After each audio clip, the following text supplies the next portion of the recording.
Hi, I'm Phil Donahue. And I'm Marlo Thomas. And we're going on a series of double dates to find out What makes a marriage last? Some couples you feel like you could just sit around the table with forever. Case in point, Rob and Michele Reiner. interesting, smart, and very, very funny. We visited Rob and Michele at their stunning New England-type home in Brentwood, California, where they've lived for close to 30 years. Before them, it was owned by Norman Lear, whose series All in the Family was Rob's first real acting vehicle. And before that, Henry Fonda lived there. His beautiful rose garden still flowers there each year. Rob's whole life is so steeped in classic Hollywood, it would have been impossible for me not to ask about his famous father, Carl, and his mom, Estelle. Your folks were married for a long time. Yes, almost 65 years. Oh my gosh. Yeah. So that has to have an influence on you. Well, yeah. I mean, my mother said, and this was when they had their 60th anniversary, and they asked her what the secret was, and she said, find someone who can stand you. Not somebody you can put up with, somebody who can put up with you. And I think that's the key. When you see a role model like that, I mean, I remember your parents very well. They were at our house a lot. And your father loved your mother's singing, and he supported it. I mean, he was like her roadie. He really was. He would set up the music stand. He would, invite the friends. He was like her manager. Yeah. And we went, and it was adorable. You had to love him for it. Yeah. And what about your family? Were your parents? Did you come from a strong marriage? No. What was terrible marriage. Really? Well, my mother was in Auschwitz and lost her entire family and moved to the States, to Oklahoma of all places, and then moved to New York and met my father. They got married very, very quickly, and it was not a good marriage. So. Well, she must have had a lot of scars. Yeah. I mean, my God. But not good role models. Yeah. And is this your first marriage? Yeah. So how did you get the courage to do it? The beginning didn't start out so well because we were going to meet each other, and then it didn't happen. We have a good story, though, of how, Okay, you can tell them. It's a really good story. Oh, goody, let's hear it. Well, because like I said, I've been single for 10 years and making a complete and utter mess of my romantic life, in and out of different relationships. And that really became the basis for When Harry Met Sally, was the whole idea of men and women and how do they get together and all this. And we were in pre-production, and Barry Sonnenfeld was sitting there with me. And I look at this copy of Premiere magazine that's sitting on the table there, and there's a picture on the cover of Michelle Pfeiffer.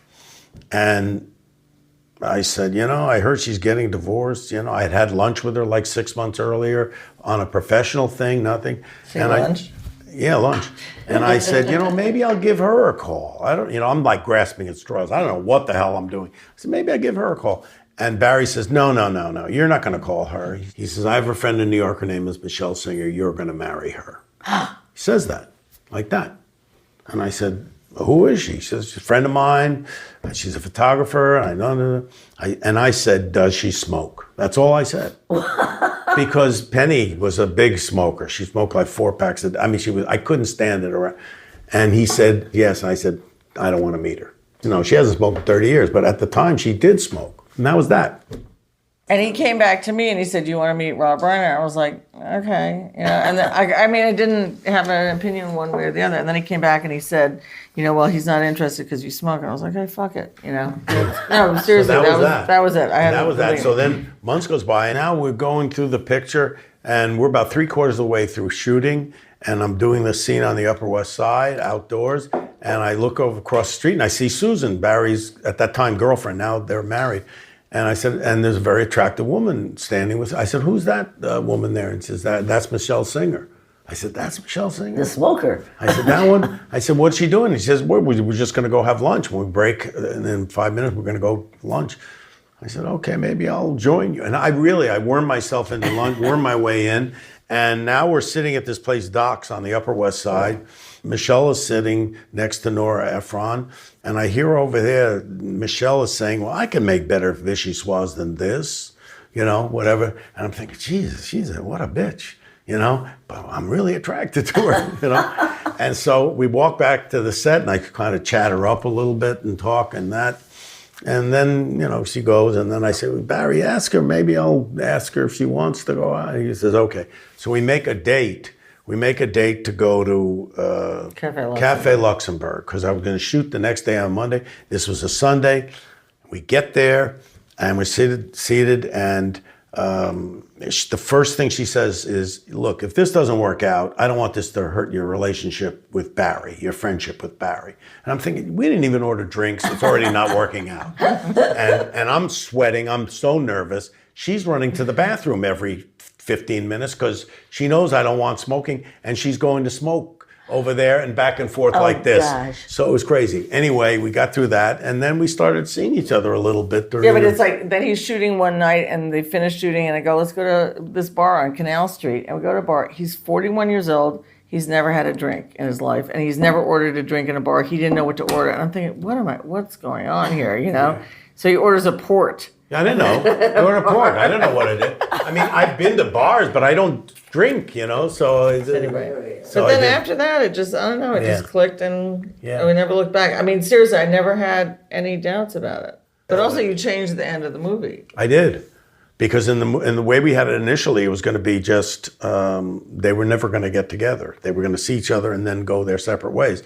And then, because I couldn't figure out how you ever got with anybody. And then once we started again, I changed it so that they wind up together at the end. Oh, that's so romantic. Yeah. What did Nora? Did you say to Nora, let's rewrite the end? Yeah, we rewrote. Yeah. So you go back to L.A.? I go back to L.A. and then I said to her, you'll come out and visit, And so... she came out to visit, I think it was around Thanksgiving or something like that. I can't remember. But, it was the weird thing where we talked every day. Every day we would talk, every night. But then there's a thing where you haven't seen somebody in like a month, and your mind is your image. You don't know what. The minute you walked off the plane, I was madly in love. Because I knew, that's that person, that same person. So that's when I knew it was going to be okay. That's lovely. Yeah. How did you know he was the right one? I don't know, because I don't know. He just knew. It just felt right. I think we just fell in love right away and never, like I said, never looked back. I can't explain it. There's nothing in my history that, showed I was going to have, I had terrible relationships before that. And I was already like 33 years old, it wasn't looking good for me. So I don't know. I can't explain it. When you got married, you were married within 7 months of meeting each other? Right. And then it just happened on the spur of the moment because we went to Hawaii just to go on vacation. And, we're sitting there, so, maybe we should just get married here. Wow. It was like that. It was very spur of the moment. It's a big move. It was a really big, I had to move from New York to California, that was the worst thing ever. We were standing there in Hawaii. And we just said, we're okay, let's, maybe we'll do this. And of course, then I got a terrible stomachache. And I had to drink a lot of Pepto-Bismol after that. But then we said, well, what do you do? I mean, don't we need witnesses or something? And as we're talking about witnesses, an elderly woman in a motorized cart comes up and looks at me and goes, "The Princess Bride was a delight from start to finish." I said, "You want to witness a wedding?" And she was there having a vacation with a friend of hers from Liverpool, another old lady, and they stood up for us on the beach. That's These hilarious. two women. Wow. She was a retired professor from Stanford. After you did that, was there anything underneath that you still felt, I'm not quite sure about? No. It's not to say there weren't problems at the beginning, family stuff and whatever that we had to go through. What didn't work with the families? Well, she wasn't fully accepted. I mean, Your family? Yes, by my family. And why was that? Jealous. I don't know what it is. I mean, And I tried for like 20 years to make it work, and it just did. My father was never like that. Well, Phil's mother was a very nasty woman, and she was. Was she nasty to you? She was nasty, like, around me. In other words, she wouldn't be mean to me, but she'd say that she hated my house, or Well, there you go. That's an extension of you. Of course. But I say to Phil, I don't care, honest to God. And he was sensitive enough to say, did that hurt your feelings? And I'd say, it really didn't. Because I thought she was so mean to him, so critical. Did that bother you that she would do that? Did you feel, let me put it this way. Did you feel caught in the middle between your mother and Marlo? No, I was hurt a lot by my mother. Anybody, especially her children, but nothing we said was ever validated. You could say, I'm tired. And my mother would say, we're all tired. That's like Norman Lear when they had the first induction into the Television Hall of Fame, and it was Walter Cronkite and Lucille Ball, and he was in that group, and he told his mother, I'm getting this induction into the Hall of Fame, and his mother said, well, if that's what they want to do. It's like, there's never any kind of acknowledgement. I would say, though, because the reason I asked that question, because for years I tried to broker rapprochement between, my original family and now Michele and all that. And I just could never do it. I could never do it. We'll have more after a quick break.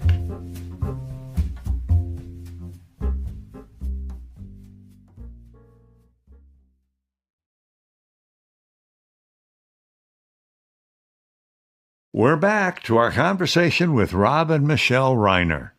They've been together for more than 3 decades, which is no small feat in Hollywood. So we wanted to know some of their biggest challenges as a couple. I would say, certain issues with the kids. Mm-hmm. I mean, we have different ways of going about it. I mean, we're on the same page a lot of times, but a lot of times we have different approaches. And that can be a source of, Like discipline approaches. Discipline and, those kind of things. I'll give you the perfect example. I'm like the grandfather. It's like when the boys were little, they were like, I don't know, 4 and 6 before our daughter was born. And I said, we really need to teach them how to make a bed. And our oldest son, Jake, goes, but Daddy, you don't make your bed. And Rob went, he's right. All right, that's it. We don't have to. Yeah, so that's the discipline history of this household. Right. And even the kids complain that there aren't enough boundaries and that they weren't disciplined enough. And that's something that I got from my parents. My parents didn't discipline me either. But maybe, I didn't act out or whatever. I don't know what it was, but I never got disciplined. Really? No. And so you just don't understand why it's needed. No, you got your kids, you love your kids, and hopefully they do the right thing. Are your boys slobs? No, they're not really. My husband is a slob. It's amazing. Still to this day. Oh yeah. To this day. Uh-huh. The towel doesn't get picked up off the floor. I'm better at that. I mean, I'm pretty neat, but she said to me, put the towel back, fold it back, and put it on the thing. So I do that now. Right. I mean, the little ththings. Well, his parents would come into the house, never say hello, never say goodbye. I had to teach him how to say hello, how to go and goodbye. I had to teach him how to tip. Right? I tip a lot, but now you do. Sometimes I forget. I mean, she basically helped raise me. That's such a nice thing to say, by the way. She did. So how do you fight when you fight? How very loud. Loud. Very loud. Yeah, 2 loud Jews that can go pretty good. Because fighting is loud and louder is a big important thing. When people say, well, we never fight, I go, oh, well, then you're probably so repressed. That's ridiculous. Yeah, and probably not have a good marriage. Right. Because you do fight. I mean, that's what happens. We don't fight a lot, but we do. So when you fight, you both yell. A lot of screaming, yeah. Yeah. There's a quick escalation. It goes from 0 to 60 very, very quickly. And who makes up? I think it's probably even, I would think. Don't you think? Yeah, we're not great at it, but we get through it. I walk out of the room. That's the big complaint. Yeah, she'll walk out. That's how I go cool off, and then I come back in. And you're saying there's no way you could if I'm set off, There's no way to, once I'm set off, that's it. I mean, then I feel horrible afterwards. And then what happens to me is I feel like I don't want to not be with this person. I can't, that's a horrible thought, So sometimes I have crossed the line. It's a horrible thing because you can't unring the bell. You can't put the toothpaste back in the tube. All you can do is say how much you love somebody and be sorry that you did what you did. And that's another misnomer. Love is never having to say you're sorry. Bullshit. Love is always having to say you're sorry if you are. Right. Yeah. Well, when you say you cross the line, do you ever throw out the divorce word? No, I mean, she will say, what do you want, a divorce? She'll say that. Right. To stop you from being crazy. Yeah. Yeah, and then I'll go, I'm not saying that. Right. No, but that's good. Yeah, that's emotion. That's passion. That's alive. We wake up at 3 a.m. and start yelling about the Kennedy assassination. Yeah, we're both obsessed with the Kennedy assassination for over 50 years now. Well, it was a conspiracy, right? Yes, it was. That's what I think. No, it was. I mean, we've done a lot of research. We actually had a project that we're trying to, put together, but we'll get up at 3 o'clock in the morning. No, wait a minute. The entrance wound was, the grassy knoll, and we're into it, at 3 in the morning. Go to sleep. Will you? No, wait a minute. I'm thinking about. That shot couldn't have come from the book depository. Of course not. No. That's so great. Yeah. We have a lot of that, and it's interesting because, we've worked on political things together. We have very similar, exactly the same political take on things, and she's more the driving force than me. I mean, she's an irate citizen. Basically, there's just too much injustice in the world, and she wants to fix it all. And, we work together. We try to find the things we can actually work on, but that's where we've always worked very closely together, whether it was marriage equality, which we saw, started the first the same-sex marriage laws you got into. The first federal lawsuit on that, or on early childhood, where we passed some legislation here in California to start investment in early childhood. We stopped a city from being built in the Santa Monica Mountains. We've done a lot of different things. So that's a thing that we work well together. I'm impressed with how self-aware you both are. A lot of therapy. Lots and lots of therapy. Really? Yeah. Together? No. We've done some together, but mostly what I think is that each person has their problems and their issues, their neuroses that they bring to the marriage. And the only way you can improve things is to identify your own, work your side of the street. But then ultimately it's up to each of us to work on that so that we don't bother each other as much. Right. About, it's not going to be no bother, but it'll be hopefully, tempered a little bit. There's this weird thing. I don't know what it is, but it's like there are a lot of things that bother me about him. And I'm sure vice versa, right? But somehow we put up with each other. Right. If it was just a girlfriend, I go, I can't take this anymore. Enough of this, I don't know what that is. I don't know what makes that work, but... Well, because I think there's more things that you love about a person than bothers you about a person. It's funny because I was on the phone with my friend the other day, and we were in the city, and we were talking about the fact that her boyfriend and Rob, it doesn't matter what it is. You'll say, I just told you that 2 minutes ago. I know. We were just there 5 minutes ago. What is it? And it's like the same thing. My sister refers to it as domestic ADD. That it's like, they can remember the writer, the producer, the thing, where, when, who wrote it, and anything like, it's like, honey, where are the diapers? After the third kid, it's just, you know what I mean? I know. It's constant like that. And she said, look, you just have to let it go, and, just know that that's what it's like. And I had just texted him. I was coming from the Lower East Side. I said, can you go out and get some coffee? I'll be there in a couple minutes. And I walk into the apartment, I go, did you get the coffee? And he goes, no, I thought we were going together. It's just not paying attention. I know. I guess you just can't get mad about it anymore. Ever again. I don't know. How long have you been married? 30 years. 30. Yeah. Yeah, that's a lot. Yeah. That's really a lot. And this happens on a daily basis. Yeah. Right? I guess. I guess. I hate to be the person who has to edit this. But All these Why? interviews. No, it's You fun. did really It's good. really fun. We've enjoyed it. We're learning a lot. Every time we walk away from a couple, we say, we should do that. That's a really good thing. Or let's never do that. What did you learn? Tell me something you've Well, learned. I had to work on something, which is I am a fixer. I want to make everything better. Right. Even if you don't want me to, right? So Phil will tell me something. This took years. I mean, maybe 15 of our 40 years for him to say to me, I'm going to tell you something now, and I don't want you to say anything, and I don't want you to reach for the phone. Right. Just listen to me. I need to tell you this.